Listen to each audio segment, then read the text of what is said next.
Tim Pusat Kajian Sumber Daya Pesisir dan Laut, Lembaga Penelitian dan Pengabdian kepada Masyarakat dari Institut Pertanian Bogor, IPB, telah melaksanakan observasi pengukuran kadar kualitas udara di desa sekitar area kerja PT Medco EP Malaka, tepatnya di Kecamatan Indramakmur, Kabupaten Aceh Timur, selama 3 hari.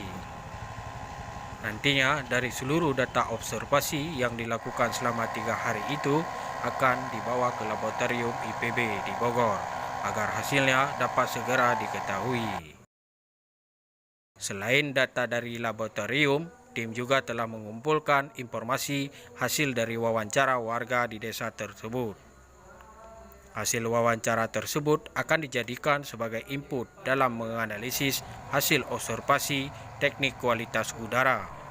Sebelumnya, pada hari pertama observasi Senin 20 Mei, anggota DPRK Kabupaten Aceh Timur, Muspika Indramakmur, Forum Kecil dan tokoh masyarakat lainnya langsung menyaksikan pemasangan alat pemantauan kualitas udara, tepatnya di Masjid Baitul Hidayah, Desa Alu Imira.